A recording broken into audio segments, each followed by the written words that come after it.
It's probably time to stop calling people who believe in UFOs crackpots after the recent revelation that there's actually a Pentagon task force looking into them.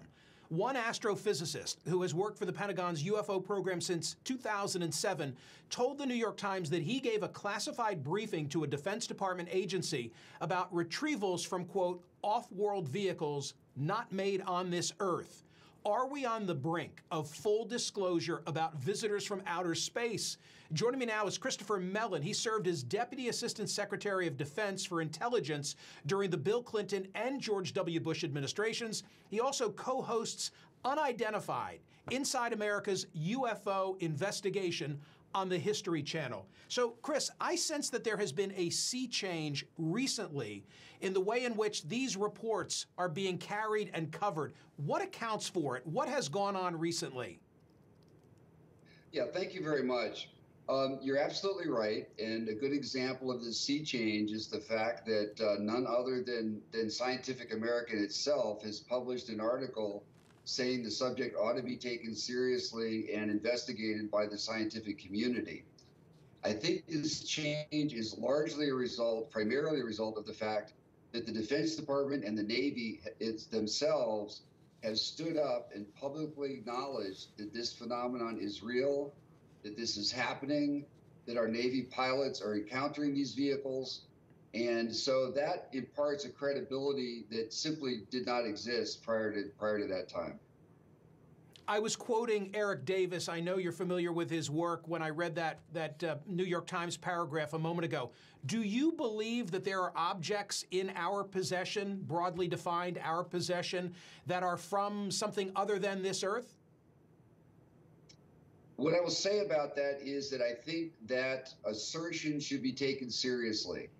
I'm aware I know Eric very well. I understand his arguments. I was present at his briefings on the Hill, and he tried to provide some leads for them to follow to enable them potentially to confirm this.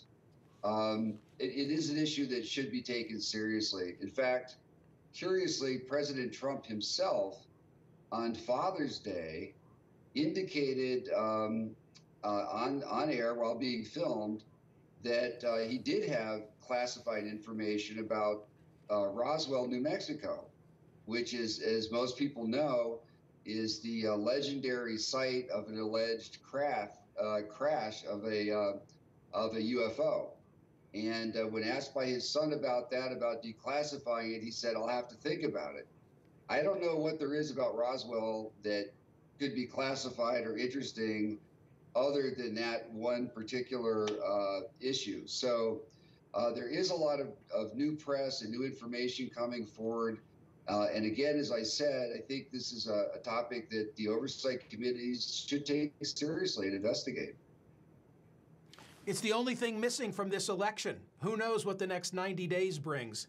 This is a global issue. This is not Right. This is not a United States issue. Are there other countries that have taken a lead in the exploration of this subject? Absolutely. In fact, we're behind several other countries. France, for many years, has had an official process involving their national security forces and police forces. Every year they examine a number of cases and bring in outside scientists.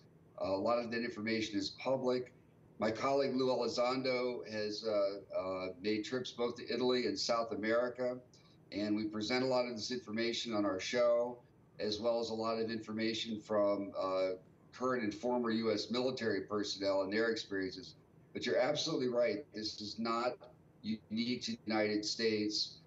And further, our military personnel have similar experiences when they're deployed abroad in the Middle East and Afghanistan and elsewhere. So by all accounts, it is definitely a worldwide phenomenon. A final question. Can technology alone account for what you and I are discussing? It occurs to me that by day, I make my living by speaking on Sirius XM, and my voice is bouncing across the United States on a satellite. I assume right now this conversation is doing likewise. There's a lot of stuff up in the atmosphere that didn't used to be there. Can that be an explanation, or is that too simplistic? I do believe it's too simplistic. And the reason I say that is because in some of these cases, we have information from multiple radar systems, infrared systems, multiple naval personnel on the ground and in the air. And we're tracking these objects, performing maneuvers that clearly indicate they're under intelligent control. They're responding to our aircraft, they're outmaneuvering them, and they're doing things that are far beyond any capability we possess. So that's certainly a hypothesis to consider. We have to keep an open mind going forward, but I don't think we're going to find at the end of the day that that kind of explanation can explain cases like that.